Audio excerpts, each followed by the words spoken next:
শিক্ষার্থী বন্ধুরা, আমরা এবারের পর্বে ওয়ার্ডপ্রেসের ড্যাশবোর্ড সম্পর্কে জানবো। আপনারা এখানে দেখতে পাচ্ছেন যে ব্যাকএন্ডে একটি ড্যাশবোর্ড রয়েছে। আমরা ড্যাশবোর্ডও বলতে পারি অথবা ব্যাকএন্ডও বলতে পারি। এখানে আমরা বিভিন্ন বিষয় দেখতে পাচ্ছি। ব্যাকএন্ডের ওভারভিউ কিন্তু এখানে রয়েছে। যাই হোক, আমরা প্রথমে হোম থেকে আসি। আমরা এখানে দেখতে পাচ্ছি হোম আপডেটস, তারপরে রয়েছে পোস্ট। পোস্ট হচ্ছে আপনি যদি কোনো একটি আর্টিকেল লেখেন, সে আর্টিকেলটি যদি সাবমিট করতে চান একটা স্ট্যাটিক ওয়েবসাইটে, সেক্ষেত্রে আপনাকে যে কাজটি করতে হবে, প্রথমে ওয়েবসাইটটাকে ডিজাইন করতে হবে ফটোশপে, তারপরে সেটাকে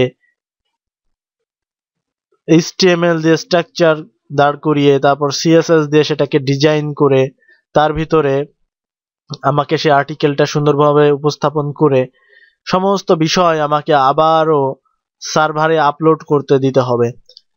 কোনো একটি FTP সফটওয়্যারের মাধ্যমে এই বিষয়গুলো আপলোড করতে হবে। তো কত ঝামেলাপূর্ণ একটি কাজ আপনারা বুঝতে পারছেন স্ট্যাটিক ওয়েবসাইটের ক্ষেত্রে। সেই কাজটি যদি আমরা এই ওয়ার্ডপ্রেসের মাধ্যমে করতে চাই, তাহলে আমরা কত সহজে করতে পারি সেই বিষয়টা এখন আপনাদেরকে আমি বোঝানোর চেষ্টা করছি। আপনি জাস্ট পোস্টে আসবেন এবং এখান থেকে অ্যাড নিউ বাটনে ক্লিক করার মাধ্যমে আপনি পোস্টিং করার একটি জায়গা পাবেন, অর্থাৎ আপনি আর্টিকেল লেখার একটি জায়গা পাবেন। এখানে আপনি দেখতে পাচ্ছেন ইন্টার টাইটেল হেয়ার। তো আপনি এখানে আপনার টাইটেলটি লিখে দিতে পারেন। পরবর্তীতে আপনার যে আর্টিকেলটি সেটি রয়েছে এখানে আপনি আর্টিকেল লিখতে পারেন। এছাড়াও আরো বেশ কিছু অপশন রয়েছে, আমি প্রত্যেকটি আপনাদেরকে আস্তে আস্তে এখানে উপস্থাপন করব, আপনাদেরকে দেখাবো। যাই হোক, আপনারা দেখতে পাচ্ছেন যে এখানে যে অবস্থা রয়েছে, এখানে জাস্ট আপনি আপনাদের টাইটেল ডেসক্রিপশন দিয়ে যদি পাবলিশ করেন, তো আগের যে ঝামেলাপূর্ণ কাজগুলোর কথা বলছিলাম, সেই ঝামেলাপূর্ণ কাজগুলো কিছুই থাকবে না। জাস্ট একটি ক্লিকের মাধ্যমে এবং কিছু লেখালেখির মাধ্যমে আপনার এটি সলভ হয়ে যাবে খুব দ্রুতই। এটাকে বলা হয় ডাইনামিক কাজ, অর্থাৎ ডাইনামিক বা CMS এর কাজ, কন্টেন্ট ম্যানেজমেন্ট। খুব দ্রুতই এর কন্টেন্ট গুলো আমরা ম্যানেজমেন্ট করতে পারি, সার্ভারে উঠাই দিতে পারি, খুব বেশি কষ্ট হয় না।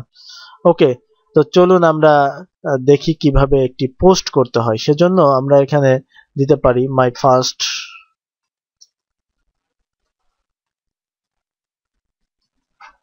WordPress post.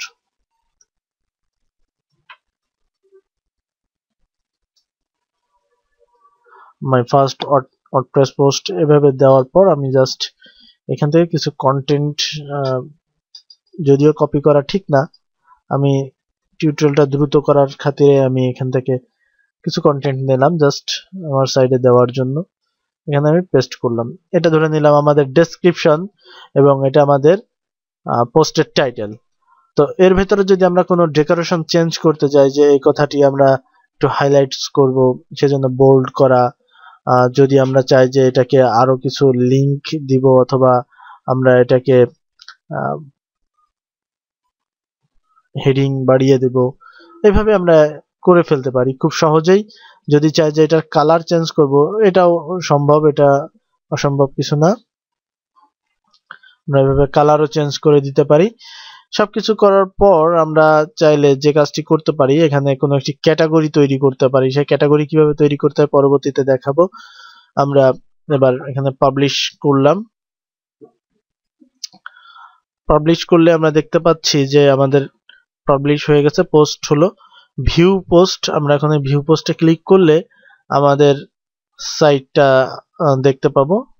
আপনারা দেখতে পাচ্ছেন যে ডিনেশন soft web developer my first WordPress post, এটা কিন্তু আমার সাইডের মধ্যে হচ্ছে যে localhost slash test web, এবার স্ল্যাশ লিঙ্ক, বাড়তি যে লিঙ্ক, এই পোস্টটার জন্য যে লিঙ্কটা তৈরি হয়েছে সেই লিঙ্কটা এখানে শো করছে।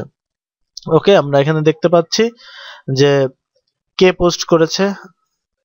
আমরা চাইলে এডিট করতে পারি এখানে লগইন থাকা অবস্থায়, এবং আমাদের পেজের কন্টেন্ট এখানে দেখতে পাচ্ছি।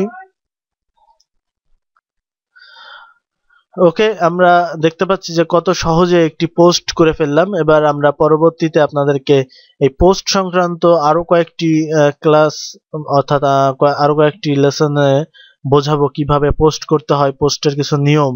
আমি তো এলোমেলো ভাবে একটি পোস্ট করলাম, তো এই পোস্টের জন্য বেশ কিছু নিয়ম ফলো করতে হয়, সেই বিষয়গুলো সম্পর্কে আমি আপনাদেরকে বিস্তারিত আরো কিছুক্ষণ পরে জানাবো। Thank you everybody.